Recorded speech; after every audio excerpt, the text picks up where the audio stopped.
Hi there, and welcome to my Itty Bitty Chapel. My name is Patty Chaffee, and I'm the community minister at Niantic Community Church. I'm also a spiritual director and an expressive arts facilitator. The Itty Bitty Chapel is a few moments offered midweek to relax, refresh, and reflect on a spiritual word or phrase. It's usually filmed in or near a sacred space within my home called the Itty Bitty Chapel, and our camera candle is lit to remind us of the presence of Spirit within and around us.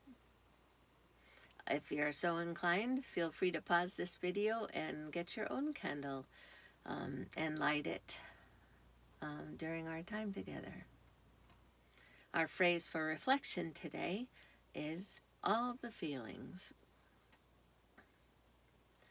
Early this week, I learned that I now meet current requirements to access a COVID vaccine, the most coveted of all vaccines right now. How wonderful, I thought. I will go online and I will choose a favored location where they are being distributed. I will even get to choose which vaccine brand I want. Oh, joy. I'd heard many stories about folks spending hours and hours online or waiting on the phone, trying to get an appointment, and then traveling far and wide to get said vaccine.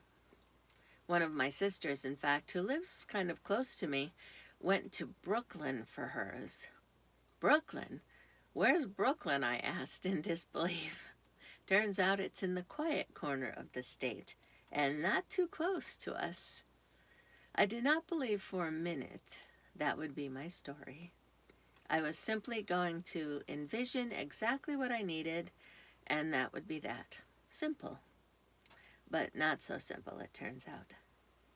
I went online to www.getmyvaccine.org or something like that, and the journey began. Filling out forms, answering questions, gathering information, registering here and there, and searching for the desired appointment, place, and time, only to find that the only appointment that was available, anywhere I searched, was April 30th, 2 months away. Well, that wasn't anything like I had envisioned. Good grief, 2 months? I couldn't believe it. As I work on this message, I still don't have an appointment, and am a bit perturbed that my positive affirmations did not help in this area. But it was interesting to notice all the feelings this event brought up. All the feelings that life brings up these days. Besides the affirmation to step up my COVID protection routine and not let my guard down, I think this journey we call life is full of lessons to be learned. This was perhaps one of patience. We are a very impatient people. At least I am sometimes. We are so used to getting things when we want them, with little room for compromise. We just want it when we want it, right? But with all the feelings coming up regarding this particular event, Rumi's guest house poem came to mind, translation by Coleman Barks. It goes like this. This being human is a guest house. Every morning a new arrival. A joy, a depression, a meanness. Some momentary awareness comes as an unexpected visitor.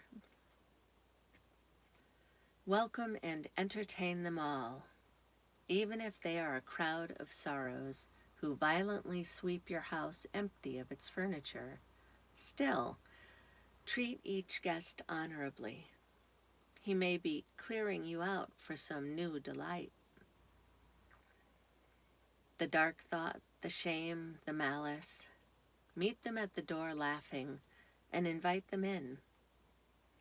Be grateful for whatever comes, because each has been sent as a guide from beyond. I think we are generally resistant to unpleasant, uncomfortable, sometimes unfamiliar feelings. And at times we might go to great lengths to keep from experiencing them. All the emotions and feelings generated by life have something to teach us, don't they?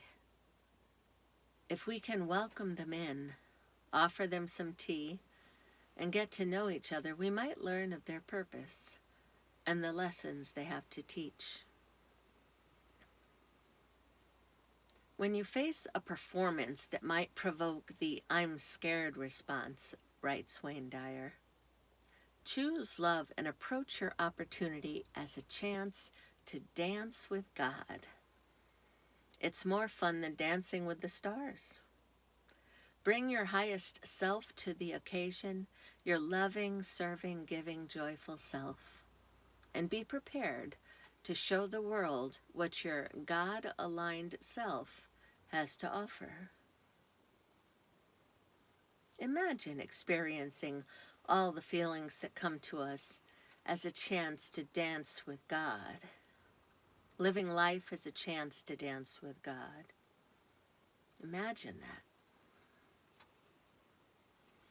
In her book, I Will Not Die, An Unlived Life, Donna Markova writes, I need a kind of spiritual inhalation, a spaciousness that comes when I am living from the inside out.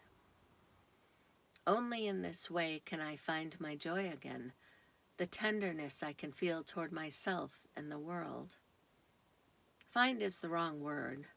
I don't think anyone finds joy. Rather, we cultivate it by searching for the preciousness of small things, the ordinary miracles that strengthen our hearts so we can keep them open to what is difficult.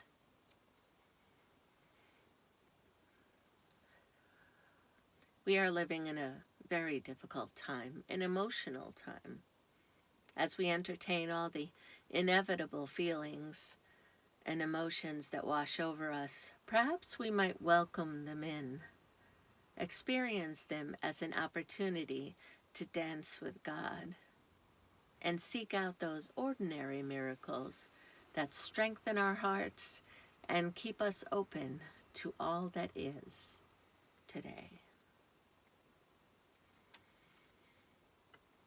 I keep you in prayer every day of this miracle-filled life. And if this message spoke to you in some way, feel free to share it with others. And until next time, may God bless you in every way you need. Namaste.